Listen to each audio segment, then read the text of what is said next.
pour un peu déniaiser les gens qui croient que les idées, enfin qu'il y a une gauche, une droite, des communistes et des capitalistes et que c'est aussi simple que ça. C'est vrai qu'il y a un premier niveau de lecture et quand on s'approche, c'est comme le monde physique, hein, il y a ou même le monde médical, il y a le niveau cellulaire, enfin je sais pas quoi, les microbes, et après il y a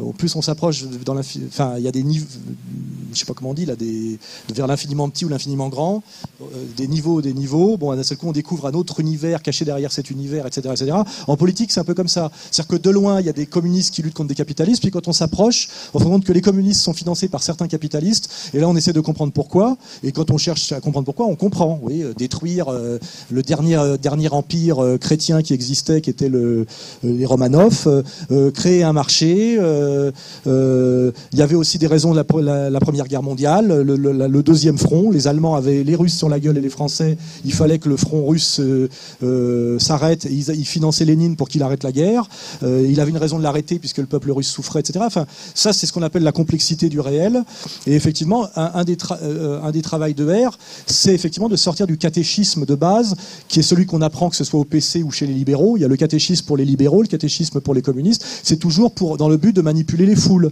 Et ça fait partie du travail de R d'aller plus loin, mais là c'est pas le sujet de la discussion maintenant, mais c'est que si toi tu veux préparer une conférence intelligente sur les dessous de la révolution bolchevique, on connaît, il y a des gens ici connaissent ces dessous-là, mais il y a des gens qui les connaissent pas, notamment des gentils garçons qui pensent que le communiste, il suffit de lire des textes de Marx et puis des textes de Lénine et puis que tout est dit. C'est beaucoup plus compliqué que ça, effectivement, de découvrir que Lénine était un agent allemand, etc.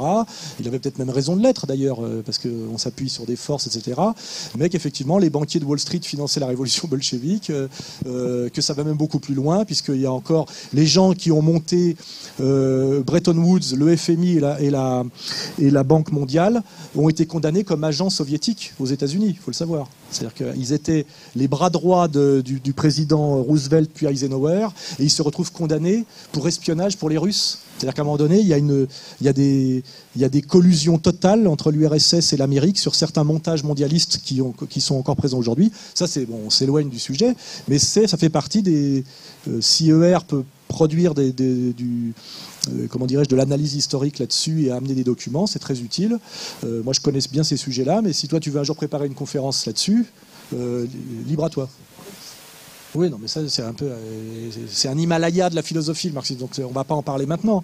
Mais le marxisme, déjà, il faut lire le Capital pour savoir ce que c'est que le marxisme. Moi, j'ai mis 20 ans à lire les œuvres complètes de Marx, donc déjà, il faut quand même que les gens admettent, c'est comme il dit, il faudrait que je relise Proust.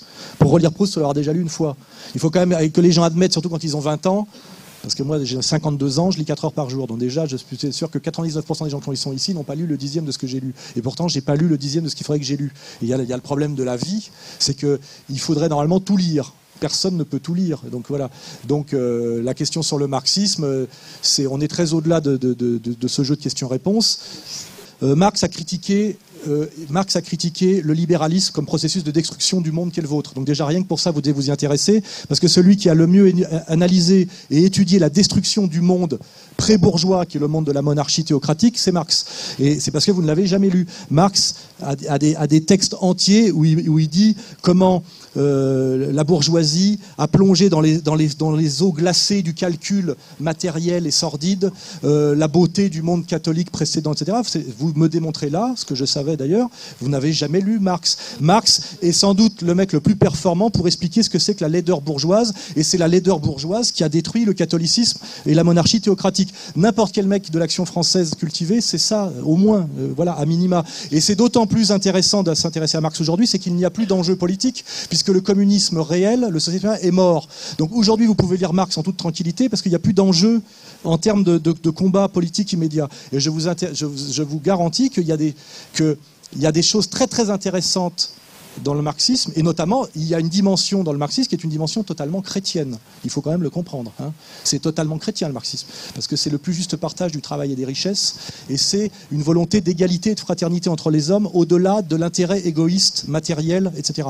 Donc il y a une dimension très très profondément chrétienne dans le marxisme, qu'ont compris très bien les gens qui sont sur la doctrine sociale de l'Église, ou après les gens de la théologie de la libération.